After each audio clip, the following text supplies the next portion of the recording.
찬양 함께 드리시겠습니다.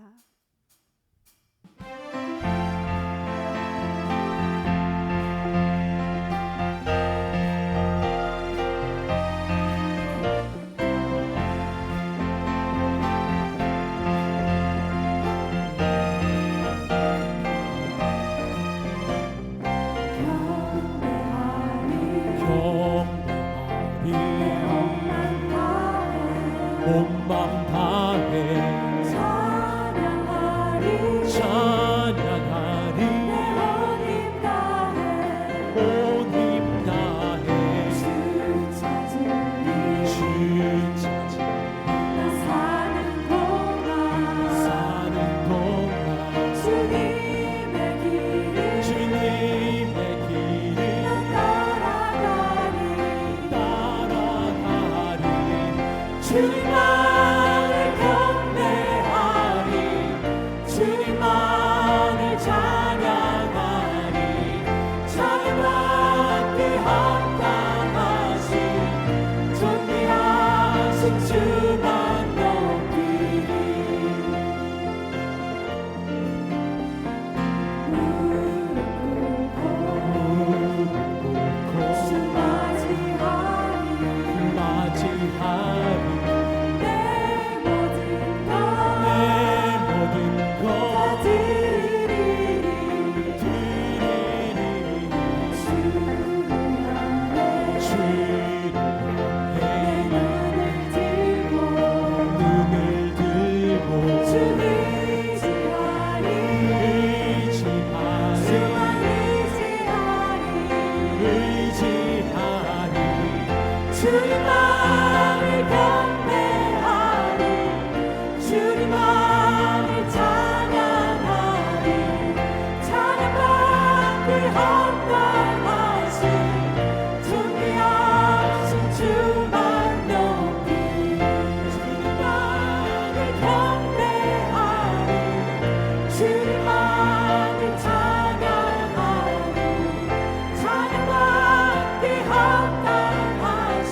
시완 목사님의 부재로 오늘은 제가 리더를 섰는데요. 제가 선곡한 곡은 꽃들도입니다. 여러분이 아시다시피 이 곡은 일본 곡인데요. 사실은 일본 매빅교회 우치쿠시 치유스 목사가 2003년에 작사 작곡했습니다. 매빅이라는 곳은 어린이들을 위한 창의적인 성경학교 프로그램이라고 합니다. 이 곡은 사실 쓰나미와 지진 등으로 인해서 삶의 터전이 무너지고 황폐해진 상황을 보고 5살 아이가 글을 쓴 것을 영감을 얻어 그래서 작사 작곡을 했는데요. 꽃, 구름, 바람, 바다 같은 모든 자연 만물이 창조주이신 하나님을 찬양하듯이 우리도 눈물 골짜기 같은 상황에서 하나님을 찬양하겠다는 뜻이 담겨 있습니다. 성도 여러분들도 어떤 상황에서든지 하나님을 찬양할 것을 함께 고백했으면 좋겠습니다.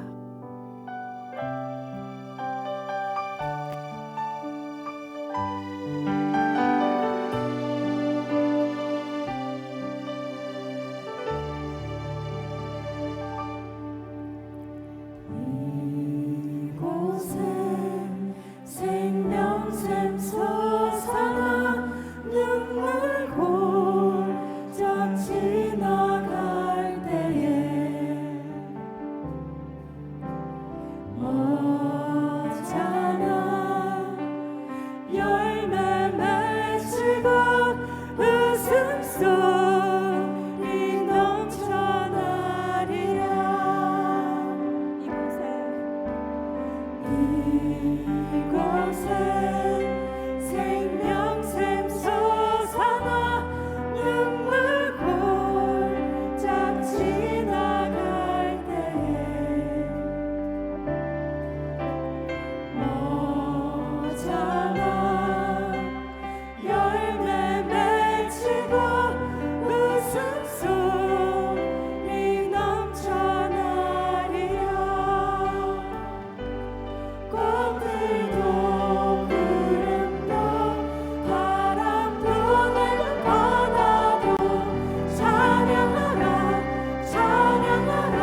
드리기를 원합니다.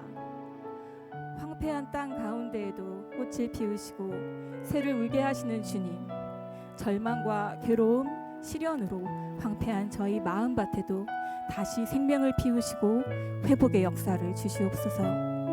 몸이 아픈 환우들에게 회복의 축복을 부어주시고 삶이 고난한 형제들에게 다시 일어설 수 있는 힘을 부어주시고 간절한 소망을 가지고 주님 전에 나온 모든 성도들에게 그 소망을 이룰 열심과 지혜를 주시기를 기도합니다. 아직 주 하나님을 알지 못하는 척박한 땅과 주님을 예배하고 찬양할 수 없는 공산권과 타 종교의 잔압을 받는 주의 모든 자녀들에게 주만 의지하며 나아갈 수 있는 용기와 담대함을 주시옵소서. 다 같이 소리 높여 사랑과 은혜가 풍성하신 하나님 아버지, 오늘 또 저희를 예배의 자리로 불러주시고 한 마음으로 주님 앞에 나아가게 하시니 감사드립니다. 주님, 오늘 한 해를 기도하는 한 해로 세우시고 저희 교회가 기도로 주님께 더 가까이 나아가게 하신 은혜 주심에 또한 감사드립니다.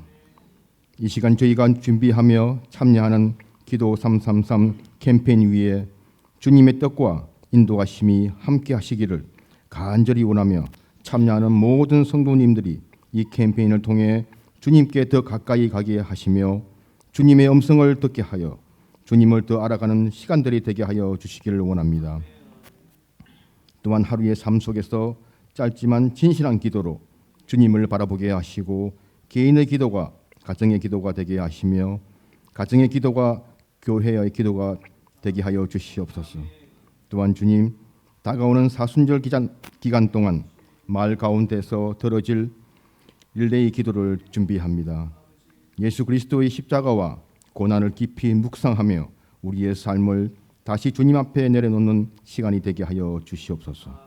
각 사람, 각 가정, 각 기도의 시간이 끊어지지 않는 믿음의 불씨가 되어 이 마을과 공동체 가운데 주님의 사랑과 회복이 흘러가게 하여 주시옵소서. 준비하는 모든 가정 가운데 지혜를 주시고 마음을 모아 주시며 지치지 않도록 성령으로 새 힘을 더하여 주시옵소서. 우리의 연약함보다 주님의 신실하심을 더 의지하게 하시고 결과보다 순종을 기뻐하시는 주님을 바라보게 하여 주시옵소서. 이 모든 기도와 소망을 우리를 위해 십자가를 지신 예수 그리스도 이름으로 간절히 기도드리옵니다. 우리 말씀 같이 보겠습니다. 지난주에 이어서 우리 계속해서 베드로전서 3장 13절부터 17절까지 같이 보겠습니다.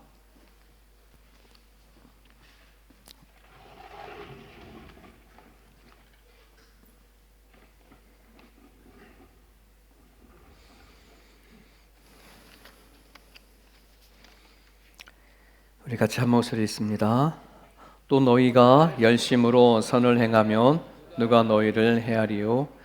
그러나 의를 위하여 고난을 받으면 복이 있는 자니 그들이 두려워하는 것을 두려워하지 말며 근심하지 말고 너희 마음에 그리스도를 주로 삼아 거룩하게 하고 너희 속에 소망에 관한 이유를 묻는 자에게는 대답할 것을 항상 준비하되 온유와 두려움으로 하고 선한 양심을 가지라. 이는 그리스도 안에 있는 너희의 선행을 욕하는 자들로 그 비방하는 일에 부끄러움을 당하게 하려 함이라. 선을 행함으로 고난을 받는 것이 하나님의 뜻일진데 악을 행함으로 고난 받는 것보다 나으니라. 아멘. 여러분, 제가 어렸을 때부터 교회를 다니면서 깨달은 게 하나가 있는데, 교회에서 찬양을 같이 하잖아요. 같이 찬양하고 기도를 이렇게 하면 나중에 집에 가면 내가 무슨 찬양을 했지를 모르겠는 거예요. 기도를 해도 무슨 기도를 했는지 모르겠는 거야. 그러니까 같이 따라서 찬양을 하고 따라서 기도했는데 알고 보니까 내가 기도한 게 아니었더라고. 그냥 합창을 할 때 그냥 같이 그냥 따라 부른 거지 내가 노래하지 않았더라고요. 찬양하지 않더라고요. 저는 소망이 있습니다. 저희 세움교회 성도들이 예배를 마치고 나갈 때에 아, 내가 하나님 앞에 찬양했구나. 내가 하나님 앞에 기도했구나. 오늘 나에게 주신 말씀을 받았어. 라고 뒤돌아서 갔으면 좋겠어요. 그게 저의 소망이에요. 너무나 많은 교회를 다니시는 성도들은 많으나 내가 나의 홀로 하나님을 찬양하는 그 성도가 적고 하나님 앞에 기도를 하지만 진심으로 나의 기도를 드리는 성도들이 적고 그래요. 근데 우리가 오늘 드려지는 이 자리가 형식적인 자리 또 구경하는 자리가 되지 않으려면 나의 찬양이 있기를, 나의 노래가 기도가 있기를, 또 나에게 주시는 말씀을 받고 갔으면 좋겠습니다. 아멘. 누가 그러더라고. 우리 교회는 아멘 안 해요? 그러더라고. 왜요? 하죠. 네, 네, 아멘 할 수 있길 바랍니다. 이번에 한국을 가니까 그 다산동에 생겼어요. 구리에. 저희 친정집이 구리에 있거든요. 저기 우리 아내 친정. 저한테는 그 시댁이고. 시댁? 장모님 때? 처가? 이제는 한국말도 다 잊어버렸어요. 구리 가니까 없던 동이 생겼어요. 그땐 저가 구리에서 하다가 이렇게 왔거든요. 구리 두레교가 구리에 있었거든요. 근데 다산동이라고 생겼어요. 근데 그 다산이 다산 정약용이 살던 곳인데 거기를 이렇게 확장해 가지고서는 태계원, 남양주, 진건읍 이쪽을 다 그냥 그 다산동으로 묶어버렸더라고요. 근데 왜 갑자기 다산 얘기를 하냐 그러면 이 얘기를 하고 싶어서요. 다산 정약용이라고 정말 백성을 위해서 고민하고 글을 쓴 그런 분이잖아요. 목민심서라고. 거기에 이렇게 얘기를 했어요. 지극한 뜻을 품은 사람은, 지극한 간절한 뜻을 품은 사람은 반드시 이룬다. 정말 그럴까? 좀 이분은 그렇게 생각을 한 거예요. 왜 본인의 삶이 그랬었거든. 국민들, 백성들을 위해서 큰 뜻을 품고 정말 자기의 상황이 어떤 뜻인 간에 그렇게 간절한 뜻을 품었더니 뜻을 이루었어. 본인의 삶이 그랬거든. 여러분, 우리는 하나님을 믿기 전에 우리는 내 뜻을 가지고 살아가잖아요. 내가 원하고 바라는 거를 가지고 살아가잖아요.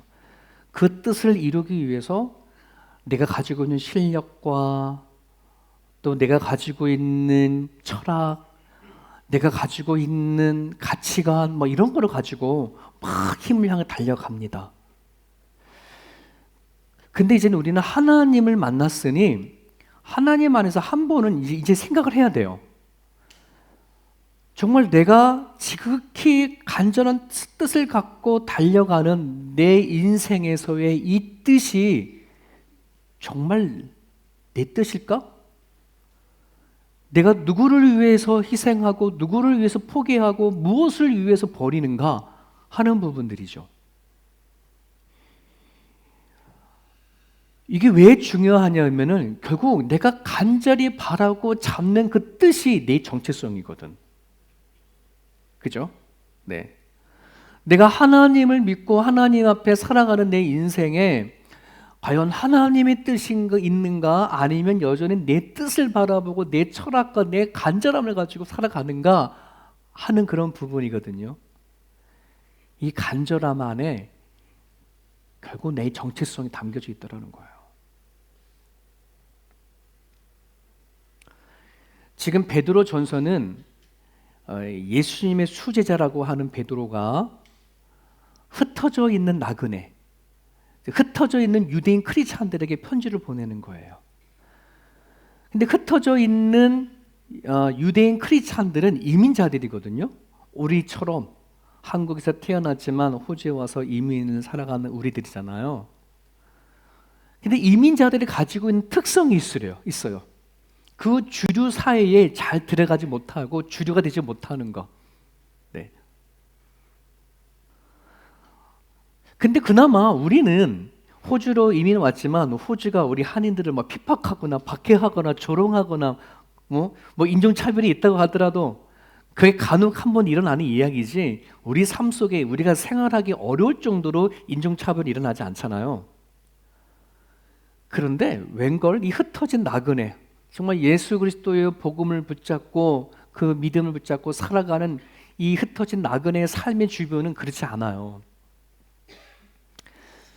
정치적으로 나라에서는 완전히 반역자로 그렇게 지적을 해버렸습니다. 왜냐하면은 그 시대는 황제를 주로 신격화시켜서 황제를 주로 고백하고 살던 시대였거든요. 근데 크리스찬들은 황제를 주로 신하지 않지. 누구야? 예수 그리스도를 주로 고백하잖아.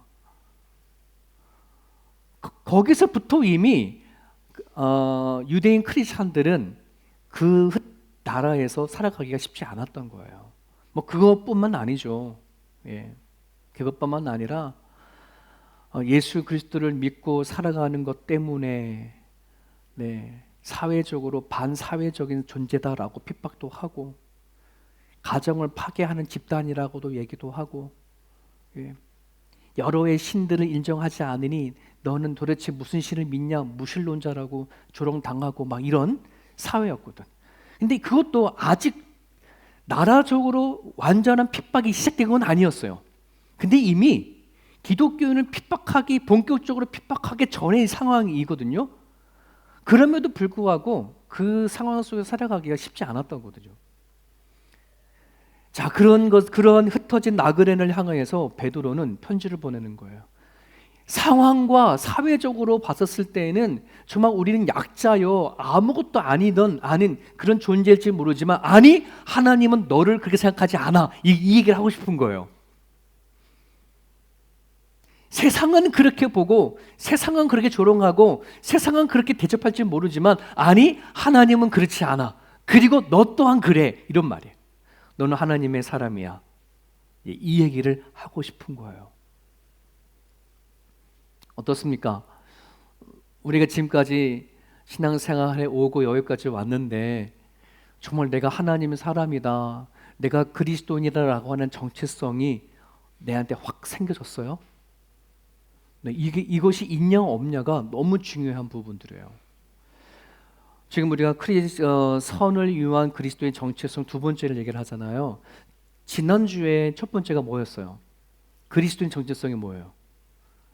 악은 악으로, 욕은 욕으로 갚지 않는다. 심지어 그들을 뭐한다? 복을 빌어준다. 와, 이게 정체성이거든. 그러니까 하나님과 내가 하나님 앞에 어떤 존재냐라고 하는 이거를 알지 못하면, 그건 있을 수가 없는 얘기예요. 어떻게 악을 악으로 갚아야지. 왜 안 갚아? 욕하면 욕 2배, 3배 해줘야지. 근데 오늘의 정체성은 뭐냐 그러면은, 오늘 성경 뭐라 그럽니까? 의를 위하여 고난을 받는 자는 복이 있다. 선을 행하다가 복을 받으면 뭐한다? 복이 있다. 이 얘기를 하는 거예요. 근데 생각해 보세요. 의라고 한다는 건, 선이라고 한다는 것은 옳다라고 한다는 것이에요. 옳다. 옳은 일을 하는데 왜 고난을 받을까? 세상 사람들이 말하는 의는 뭐야? 그들이 도덕적으로나 법으로나 문화적으로나 옳다라고 하는 것을 정한 건데, 그런 것을 잘 지키고 잘 행하면 세상 사람들에게는 박수를 받고 칭찬을 받고 존경을 받는데 무슨 고난이 있어? 근데 지금 오늘 성경 안에는 의를 행하다가, 선을 행하다가 고난을 받으면 이건 좀 다른 의구나.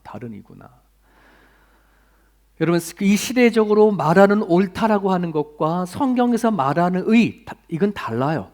헬라어로 디카오시네라고 얘기를 하는데, 이 의는 하나님이 뜻에 맞는 것을 얘기하는 거예요. 세상 사람들이 말하는 옳다, 선, 정의는 그건 하나님에서 온 게 아니라 사람이 정하고 만든 거잖아요. 그죠? 그러니까 사람들이 만든 옳다라는 걸 행하면 다 칭찬을 받아, 박수를 받아. 하지만 하나님이 뜻에 맞는 의를 행할 때는 고난이 있다고 얘기하는 거예요. 지금 그러면 여러분, 오늘 우리가 하나님을 만나기 전에는 다분히 세상 사람들이 옳다라고 하는 의와 정의를 따라 살아갔겠죠. 그 가치관이 있었겠죠. 하지만 우리가 하나님을 알게 됐어요.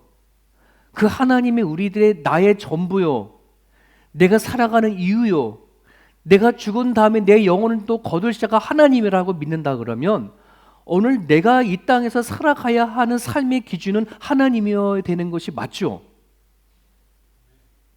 이건 아직 고민 못 하셨어요? 답이 안 나왔어요? 네? 안 그래요? 우리가 지금 이 주일에 이 자리에 나와서 예배하는 이유가 뭐예요? 내가 하나님을 믿겠다, 하나님을 내가 믿고 살겠다라고 결단하고 이 자리에 온 거 아니에요? 그러면 오늘 우리가 내가 옳다라고 하는 그 기준이 세상에서 말하는 의가 아니라 하나님이 말하는 의여야 되잖아요. 아멘? 네. 그 의를 내가 가지고 있냐? 내가 그 의를 위하여 살고자 하는 나냐? 내가 내 정체성이 거기 있냐? 이게 중요한 거야. 오늘 이 본문의 이야기는 그냥 착한 일을 해라, 악한 일을 하지 말아라라고 하는 이 문제가 아니라 정체성의 문제예요. 내가 하나님 앞에 어떤 존재냐, 그리고 하나님이 나한테는 어떤 분이냐라고 하는 이 정체성이 분명해야 의를 행하다가 당하는 고난이 뭔지 알아. 선을 행하다가 당하는 고통이 뭔지를 안다는 말입니다. 여쭤보겠습니다. 여러분 지금까지 신앙생활을 하다가 하나님의 의, 하나님의 뜻에 따라 살아가려고 했는데 겪었던 고난과 고통이 있을까요? 그것이 있다면 그게 복이라고 말하는 거예요. 아멘. 자, 그럼 조금 더 구체적으로 볼게요. 그러면 하나님의 뜻을 따라서 살아가려다가 당하는 고난들이 뭐가 있을까? 첫 번째는 하나님과의 관계성에서 오는 고난입니다. 오해하지 마세요. 이거는 내가 하나님과 관계를 맺는데 하나님과 나 사이에 오는 고난 이 얘기가 아니라 내가 하나님을 내 아버지로, 하나님을 내 주인으로 믿고 살아가는 이 관계성 때문에 다른 사람들 앞에 받는 고난, 고통을 얘기를 해요. 이해됐을까요? 자, 그러면은 우리가 하나님과 관계성을 맺는데 다른 어떠한 누구보다도 하나님이 우선적인 것이 맞아요? 여쭤볼게요. 여러분 부모보다 하나님이 먼저예요? 말 못하지 이제. 내 남편보다 하나님이 먼저예요? 내 아내보다 하나님이 먼저예요? 내 자녀보다 하나님이 먼저예요? 이거 안 나오지. 이렇게 말하면 되게 기분 나쁘게 생각해. 네. 하나님이 가정을 되게 소홀히 여기게끔, 오로지 종교에 미치게끔, 하나님만 바라보게끔 하는 이 말에 되게 마음이 불편한 사람들 들어있어. 조금 더 불편할게요. 우리 마태복음 10장 37절 같이 읽을까요? 시작. 아버지나 어머니를 나보다 더 사랑하는 자는 내게 합당치 아니하고 아들이나 딸을 나보다 더 사랑하는 자도 내게 합당치 아니하며. 불편하죠? 마음이 쏙 유쾌하지는 못하죠? 그죠? 누가복음 14장 26절 시작. 무릇 내게 오는 자가 자기 부모와 처자와 형제와 자매와 더욱이 자기 목숨까지도 미워하지 아니하면 능히 나의 제자가 되지 못. 야, 너 네 제자가 너가 나를 따라오는 거야? 너는 나를 믿고 따라오려고 그래? 그러면 너의 부모보다도, 너 남편보다도, 아내보다도, 형제와 자매보다도, 심지어 너보다도 너 나를 더 믿고 따라와야 돼. 이 얘기잖아. 그죠? 불편해요, 안 불편해요? 근데 불편할 수 있어요. 갈라디아서 1장 10절 시작. 이제 네가 사람들에게 좋게 하랴, 하나님을 좋게 하랴, 사람들에게 기쁨을 구하랴. 내가 지금까지 사람의 기쁨을 구하였다면 그리스도의 종이 아니니라. 여기서 사람들이라고 하면은 내 부모, 내 가정, 내 친척 다 들어가요, 안 들어가요? 다 들어가지. 하나님을 좋게 먼저 하라는 말이에요, 우선. 자, 요한복음 21장 15절. 요한의 아들 상배야, 너가 이 사람들보다 나를 더 사랑하냐라고 저한테 물어보는 거예요. 너 아버지보다 나를 더 사랑하냐? 너 아들과 딸보다 나를 더 사랑하냐? 여러분, 저 시몬 대신 여러분 이름 넣어보세요. 요한의 아들아, 요한의 딸들아, 이 사람들보다, 너의 부모보다, 너의 아들과 딸들보다 나를 더 사랑하냐? 이 얘기를 하고 있는 거잖아요. 지금 우리는 하나님의 관계성을 갖는데 나와의 하나님의 관계는 다른 그 어떤 누구의 관계보다 하나님의 관계를 우선하겠다라고 하는 이 믿음입니다. 우리가 믿는 이 믿음은 이게 우리가 아직 정해지지가 않았어. 마음의 결단이 되지 않았다는 말이에요. 불편해 아직. 여러분, 하나님은 가정을 소홀히 여기라는 얘기가 아니에요. 그건 오해하지 마십시오. 성경을 보십시오. 부모를 공경하라. 하나님이 주신 10계명 중에 인간에게 주는 가장 첫 번째 계명이 뭔데? 부모를 공경하라. 내 남편을, 내 아내를 죽게 하듯, 내 자신을 사랑하듯 그렇게 하라. 다 하나님은 얘기를 하시고 계시거든요. 이거는 소홀히 여기라는 게 아니라 우선순위. 즉 우리가 이 땅에 살 때 사람들과 관계를 맺는 그 관계성 안에 먼저 하나님의 관계성이 되어져야 하나님의 의를 이루어서 살 수 있어요. 자, 그러면 하나님의 관계성을 가지면서 살면서 사람들에게 오는 고난과 갈등이 뭘까요? 이건 신앙의 갈등일 거예요. 신앙의 갈등. 오늘 여러분들 되게 많잖아요. 부부 가운데서도 신앙관의 문제 때문에 힘들어하는 그러한 가정들이 있고, 아직 내 부모가 하나님을 믿지 못해서 눈물로 계속 기도하는 가정이 있고, 가치관의 갈등이 생겨요. 하나님이 주시는 가치관과 세상이 말하는 가치관은 다르잖아요. 우리가 지금 다음 세대들 교육하는데 성경적인 가치관을 갖는 아이로 키우자, 이게 우리 기도 제목 아니겠습니까? 그러면 반드시 우리 자녀들은 성경적인 가치관을 가지면 반드시 세상의 가치관과 부딪히게 되어 있습니다. 갈등을 갖게 되어 있습니다. 세상은 이런 가치 갖고 살아가는데 왜 하나님은 이렇게 얘기하느냐라고 하는 부딪힘이 있을 겁니다. 친구와 동료, 사회성에서 오는 갈등이 있을 것입니다. 하나님을 모르는 친구와 동료들 사이에 신앙적으로 부딪히는 갈등이 있을 겁니다. 이걸 얘기를 하는 거예요. 이거를.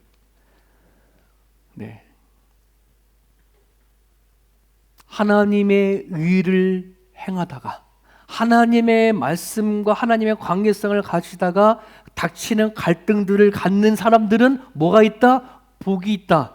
이 얘기를 지금 하고 싶은 것입니다. 오늘 여러분들이 이런 신앙의 갈등을 갖고 계신다고 한다 그러면 여러분 지금 내가 하나님의 복 가운데 누리고 있구나. 이거를 너무나 고통 가운데 생각하지 마십시오. 하나님은 지켜보고 계시고 하나님의 관계성 때문에 오는 불편함이고 힘든 것이니까 하나님 뭐 하겠다? 하나님이 책임지시겠다. 내가 감당하겠다. 이 얘기를 하시는 거예요. 또 하나의 갈등이라면 선한 양심의 대가로 오는 고난입니다. 양심 얘기 좀 해볼까요? 여러분, 우리가 하나님을 믿기 전에는 내 양심은 그 기준은 뭐였을까요? 내가 하나님 믿기 전에 내 양심을 판단하는 기준은 뭐였을까요? 세상적인 법, 윤리, 도덕, 가치관, 문화적인 것들, 그죠? 이런 것들이 내 양심의 기준이었단 말이죠. 그런데 우리가 이제 하나님을 믿으면서 내 양심, 나를 바라보는 내 양심의 기준이 하나님으로 옮겨졌어요. 아멘? 안 그래요? 여러분 지금 내 양심을 바라볼 때에 이거를 하나님 앞에 비춰보느냐, 이거 아니면 여전히 세상 속에서 내가 자라는 내 자신에게 바라보는, 이건 큰 차이예요. 말씀 먼저 볼게요. 다음 주에 본문 말씀과 본문 말씀인데 같이 읽습니다. 시작. 물은 예수 그리스도께서 부활하심으로 말미암아 이제 너희를 구원하는 편이 곧 세례라. 이는 육체의 더러운 것을 제하여 버림이 아니요 하나님을 향한 선한 양심의 강군이라. 무슨 말씀이에요? 여기 이 자리에 계신 분 대부분 99%는 세례를 받으셨어요. 자, 세례를 받았다는 것은 내 육체의 더러운, 내가 더러운 뭔가 없어진 얘기가 아니라 하나님을 향한 양심이 만들어진 거예요. 하나님을 향한 양심이 생겨난 거예요. 그전에는 그냥 내 기준과 내 윤리와 도덕, 법 안에서의 양심을 봤다면 이제 하나님 안에서 네 양심을 비춰지는 그것이 생긴 거예요. 생긴 사람 아멘. 그렇게 하나님을 향한 양심이 생겼으면 어떠한 일이 일어날까? 어떤 불편함? 세상 사람들은 다 아무 문제 없이 그냥 편안하게 다 해. 자기 마음 내키는 대로 해. 근데 우리는 그럴 수 없어. 이게 남들은 문제가 없다라고 하는데, 남들은 괜찮다고 하는데, 남들은 다 그렇게 가는데 내 마음에는 이게 하나님 아니라고 그러는데 어떡하지? 라고 하는 찔림이 있어. 성경에서 그러잖아요. 모든 사람은 넓은 길로 갈지라도 우리는 좁은 길로 간다는 말이 뭐예요? 하나님이 원하는 뜻이 아니라는 거예요. 예를 들면 어떤 것이 있어요? 성적인 문제가 그래요. 요즘에는 뭐 젊은 남녀가 만나가지고 성적인 관계를 미리 결혼하기 전에 갖고 동거하는 건 이거는 우스운 일이에요. 술, 담배 문제도 마찬가지예요. 게임, 중독 다 마찬가지라는 말이에요. 왜? 이건 내가 갖고 있는 기준 안에서 생각하니까. 하지만 하나님의 법 안에서 생각하면은 이건 다 찔리는 얘기잖아. 안 그래요? 이것이 또한 고통입니다. 뿐만 아니라 우리도, 여러분, 세상 사람들은요 그냥 자기가 불편하면 숨기고 포장하고 덮어버려요. 쉽게. 우리도 그럴 때가 있잖아요. 나도 내 양심이 찔리면 확 덮어버리고 싶고 눈 감아버리고 싶고 모르는 척하면 참 좋겠는데, 네, 그럼 얼마나 좋겠어. 그런데 하나님을 내가 아멘하고 믿고 받아들이는 순간에 내 믿음이 커지면 커질수록, 내 신앙이 커지면 커질수록 하나님의 눈은 내 눈에 시퍼렇게 눈을 뜨고 있어. 그냥 견딜 수 없어 이게. 나도 숨기고 싶어. 나도 덮고 싶어. 근데 하나님이 시퍼렇게 눈을 뜨고 있으니 견딜 수 없는 아픔이 있는 거예요. 경험해 보신 분 아마 다 해보셨을 거예요. 한 번 정도는. 네, 하나님 요때는 좀 눈 좀 감고 계셔요. 요때는 좀 주무시고 좀 계시십시오. 왜 그렇게 내 안에서 눈을 시퍼렇게 눈을 뜨고 나를 지켜보시는지. 이게 이미 우리가 하나님을 통해서 받은 양심이 존재한다는 거예요. 네, 여러분, 그 양심이 우리 가운데 있으면 거기에서 따라오는 고난과 불편함이 있어요. 이 말씀을 준비하면서요 문득 다윗 생각이 났어요. 아마 교회를 다니신 분들 중에 다윗을 모르는 사람이 없을걸요? 그죠? 자, 다윗이 믿음이 좋아요. 그저 그랬고 그래요. 네, 다윗이 믿음이 좋아요. 어렸을 때부터. 그죠? 그 믿음이 좋은 다윗이 이스라엘 왕이 되었어요. 왕이 되어졌는 그 다윗이 어느 날, 네, 자기의 충성스러운 부하의 아내가 눈에 들어왔어요. 누구예요? 밧세바야라는 여인이었어요. 그랬더니 너무너무 아름다워가지고 그만 밧세바를 자기 여인으로 만들었는데, 어느 날 갑자기 밧세바가 다윗 왕한테 찾아와서 그러는 거예요. 왕이요, 제가 임신하였나이다. 우와! 자, 이때에 다윗이 양심에 찔렸을까요? 안 찔렸을까요? 다윗은 밧세바가 그렇게 말하는 것에 대해서 찔렸을까요? 안 찔렸을까요? 찔렸어. 그러면 찔린 그것이 어떻게 나올까? 이게 은폐를 하는 거야. 덮으려고 하는 거예요. 그래서 어떤 방식을 쓰는 거예요? 밧세바의 남편 우리아를 보내. 우리아, 너 와봐. 너 이제 잠깐 쉬고 집에 가가지고 술 좀 먹고 가서 잠 좀 자고 와. 편히 쉬다가 와. 이러는 거예요. 그랬더니 이 충성스러운 우리아가 눈치도 없이 뭐 하는 거예요? 왕이시여, 지금이 어떤 때인데 내가 부하들을 내버려놓고 나 혼자 집에 가서 술 먹고 잠자고 오겠습니까? 절대 그럴 수 없습니다. 이 속도 모르는 이 우리아가 그랬단 말이지. 그랬더니 다윗이 멈추지 않는 거예요. 은폐하고 싶은 거예요. 덮어버리고 싶은 거예요. 그래서 뭐 하는 거예요? 최전방으로 내보내줘, 우리아를. 그래서 거기에 죽게 만들었습니다. 죽게 만들었어요. 그가 은폐하고 숨겼던 그거를 하나님이 들춰버리지 않았다라면은 아마 다윗은 지옥으로 갔을 겁니다. 아마 그는 악으로 끝났을 겁니다. 그의 인생이. 성경에 보면 그런 사람 너무 많아. 악으로 끝난 인생들이 많아. 하나님 앞에 회개하지 못한. 그러나 조금 다윗이 나왔어. 믿음이 있어서 그런지 하나님의 그의 양심을 확 들춰버렸어. 나단 선지자를 보내가지고. 그랬더니 뭐 하는 거요? 다윗이 아이고 하나님 죄송합니다. 제가 죽을 죄를 졌습니다. 이 얘기를 하는 거예요. 뭐가 드러났어요? 자기 안에 있는 양심이 드러나 버렸어. 아이고 하나님 라고 해결했단 말이에요. 자, 복일까요? 안 복일까요? 그럼 자기 복이요. 양심의 가책이 찔림이 드러내버려서 하나님 앞에 나아가 토해내서 기도하는, 아마 그가 그거를 하나님 앞에 들키지 않았더라면, 이미 다 들키는 건데 그것을 고백하지 않았다면 아마 그 다윗은 그 자리에 끝날지 모르겠어요.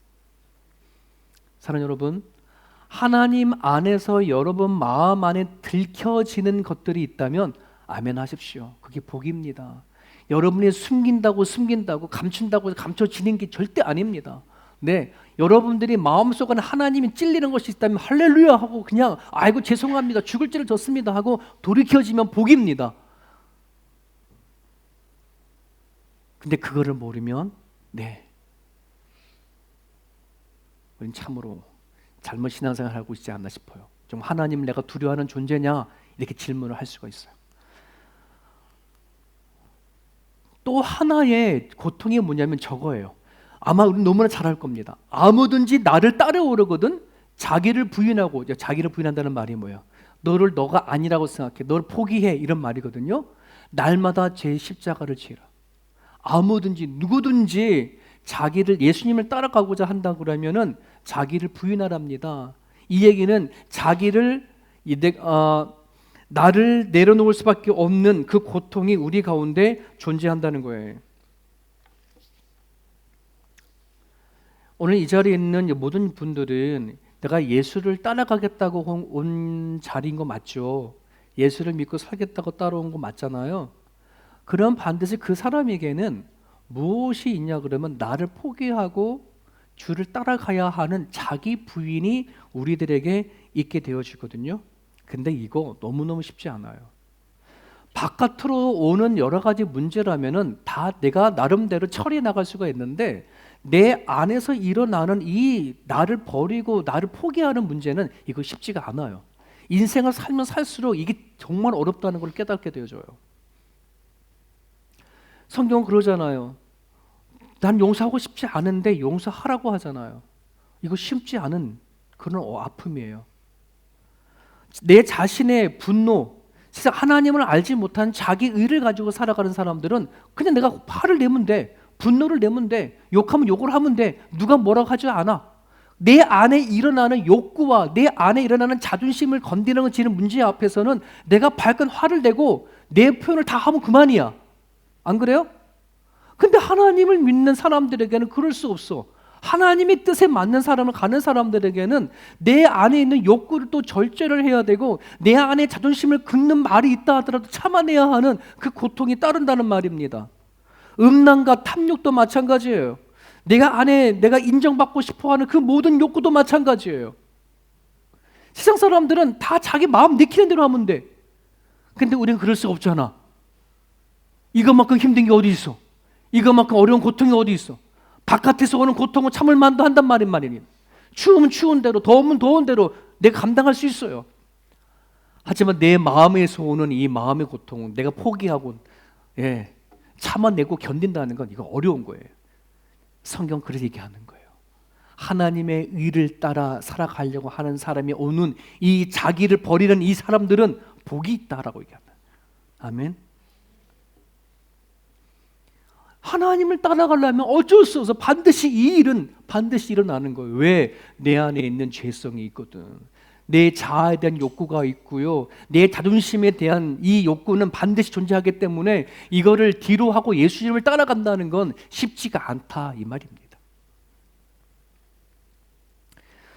근데 문득 이런 생각을 좀 해보게 되죠요. 그러면 하나님은 하나님의 뜻을 따라서 내가 살아갈 때에 내가 이런 저런 고통을 당하는 것에 대해서 하나님은 행복하실까? 네? 행복하실까요? 왜 행복하실까? 저희 어머니는 제가 그렇게 산다 그러면 안 행복해 하시더라고요. 저희 어머니는 내가 하고 싶은 대로 다 하래요. 여러분 부모는 자녀들 키울 때 그렇게 안 키워요? 내 자녀가 좀 아버지 엄마 때문에 참고 견디고 막 이런 것 때문에 자기 속 썩어가면서 그냥 막 이러는 거 보면 내가 부모가 행복하나요? 내 부모는 안 행복할 것 같거든요. 근데 하나님도 행복하실까? 왜 이런 얘기를 하시지? 정말 악을 악으로 갚는 것이 욕을 욕으로 갚아버리면 부모들은 그러잖아요. 너 잘했어 이러잖아요. 근데 하나님은 악을 악으로 갚지 않고 욕을 욕으로 갚지 않고 너가 참고 도리어 그들에게 복을 빌어. 내 뜻을 이루어서 그런 길을 참을 때 너는 그게 복이 있어. 이렇게 말하는 하나님은 과연 무엇 때문에 이런 말씀을 하시는가? 여러분, 우리는 아직도 하나님 마음을 너무 몰라요. 그래서 성경에서 말하는 복이 뭔지 몰라요. 그냥 우리가 단지 여전히 하나님 잘 믿고 좋은 것이 오면 그냥 내 마음이 편안하고 모든 것이 다 만사 형통 내려지는 것을 하나님 잘 믿는 것이고 복이라고 생각하기 때문에 그러거든요. 근데 성경에서 말하는 하나님의 복은 그게 아니라는 것을 누누이 말씀을 드리는 거예요. 하나님이 우리와 함께하는 복이 뭐라 그랬어요? 바라크. 뭐예요? 하나님과 교제를 통해서 오는 나의 성장함을 얘기를 하는 거예요. 이 복을 얘기하는 거예요. 하나님은 오늘 예수 믿는 우리가 이 땅에서 잘 먹고 잘 사는 거에 관심이 없어요. 왜? 우리가 이 땅에서 영원히 살 존재가 아니라는 걸 하나님 너무나 잘 알기 때문에 하나님의 관심은 어디에 있느냐? 내가 하나님의 뜻을 위해서 고민하고 갈등하고 부딪히는 그 자리에 하나님이 함께 계시는 것, 하나님과 관계성을 갖는 것, 이 자체가 복인 것을 얘기를 하고 있기 때문에 그래요. 아멘. 네. 여러분들이 하나님 때문에 고민하고 있다면, 하나님 때문에 뭔가 갈등하고 하나님 때문에 양심이 찔리는 것이 있다면 그 자체가 하나님과 관계 중에 있고 그 관계 중에 있는 것이 결국 복이에요. 네. 하나님이 원하시는 삶이란 뜻입니다. 자, 그러면 마지막 하나만 또 나눌게요. 그럼 나는 지금 하나님의 의와 하나님의 선을 위해서 살아가는 내 정체성을 가지고 있는가를 무엇으로 알 수 있을까? 네? 오늘 15절 이런 말씀 있죠. 너희 마음에 그리스도를 주로 삼아 거룩하게 하고, 그 다음 뭐예요? 너희 속에 있는 소망, 너희 속에 있는 소망, 이 말은 뭐냐면 너가 살아가는 이유, 너가 살아가는 이유에 관해서 묻는 자가 있다면 반드시 대답할 준비를 가지고 있어, 이거거든요. 내가 하나님을 가지신 뜻을 향해서 살고자 하는 그런 정체성을 가지고 있는가? 하나님이 바라고 원하는 삶을 살고자 하는 그런 내 안에 정체성이 있는가를 무엇을 알냐면 내가 사는 이유가 하나님 앞에 있냐 이 말입니다. 저는 여러분들이 하나님에서 사는, 여러분 남은 인생을 사는 이유가 하나님께 있기를 간절히 바랍니다. 아멘 하시는 분들을 기억하십시오. 그럼 이것이 어떻게 만들어졌기에 내가 아멘 하는가? 이것 때문일 겁니다. 여러분 영어에 보면은 어와 더의 차이가 있어요. 여러분 책상 위에 사과가 하나가 있다고 생각합시다. 영어로 말할 때 책상 위에 사과가 있습니다 할 때 on apple을 써요, the apple을 써요? 네, on apple을 써요. 왜 그러냐 그러면 아직 이 사과는 어떤 사과인지 모르기 때문에 그냥 일반적인 사과야. 우리가 머릿속에 그리고 있는 빨갛고 그냥 생긴 그대로 사과란 말이지. 근데 누군가가 내가 이걸 먹어버렸어. 내가 이걸 먹어버렸고 이 맛을 내가 알고 있어. 그럼 이 사과는 on이야 더야? 네, 더 애플이 돼요. 이게 뭐예요? 네, 완전 나와의 특별한 관계가 이루어진 거거든. 하나님을 믿는 것도 이런 차이에 믿는 사람들이 너무나 많아. 그냥 하나님은 on God이야. 어딘가에 있는 존재하는 개념적인 일반적인 하나님. 하지만 성경은 얘기하지 않아요. 너가 하나님을 맛보아야 알거든요. 시편에 있는 말씀입니다. 너희는 여호와의 선하심을 맛보아할지어다. 그에게 피하는 자는 복이 있다. 하나님을 맛볼 수 있는 사람이어야지 뭐가 되어지냐 그러면 하나님의 의에 대해서 고난받을 준비가 되어져 있어. 하나님이 원하시는 천을 향하여 살고자 하는 그 준비, 그 정체성을 가지고 있단 말입니다. 사랑하는 여러분, 지금 내가 믿는 하나님이 누군가가 믿는 두리뭉실한 하나님이냐, 아니면 내가 특별히 경험하는 나의 하나님이냐, 너무 중요합니다. 지금 베드로는 흩어진 크리스찬들에게 너네들은 다 하나님을 만나지 않았냐, 예수 그리스도를 너희들이 다 경험하지 않았느냐, 이제 이것에 대해서 짚어주고 얘기를 하는 것입니다. 사랑하는 여러분 기도하십시오. 올해 한 해 동안에 나의 하나님, 나의 아버지, 나의 주인, 이 고백이 되어줄 수 있기를, 막연한 하나님이 아닌 나한테 특별히 내가 고백할 수 있는 걸 하나님이 되어줄 수 있기를, 그 하나님이 있는 사람들은 남은 인생을 하나님의 의를 위하여, 하나님의 선을 위하여 고난받는 것이 복인 줄 아는 사람입니다. 그런 복이 저와 여러분 가운데 있기를 원합니다. 이 시간 같이 기도하겠습니다. 하나님이 원하시는 삶이라면은 기꺼이 고난받을 용기를 가질 수 있는 그리스도인이 되기 위하여, 하나님 어찌하여 나한테 이런 일이 생깁니까? 내 안에 어떤 이런 고민이, 갈등이 생깁니까? 아니요. 하나님 때문에 당한 고난이라면, 하나님 때문에 생긴 갈등이라면 그건 복입니다. 왜? 그 갈등과 고민과 아픔 때문에 하나님과 관계성이 이어지기 때문에 그렇습니다. 오늘 주신 말씀을 붙잡고 기도했으면 좋겠습니다. 하나님이여, 나를 붙잡아 주십시오. 내 가운데 찾아와 주십시오. 하나님을 맛보아 알지어다 말씀하셨던 것처럼 하나님을 경험하기 원합니다. 머리로가 아니라 온몸으로 마음 깊은 곳에 하나님 만날 수 있기를 원합니다. 그런 마음으로 고백했으면 좋겠습니다. 하나님.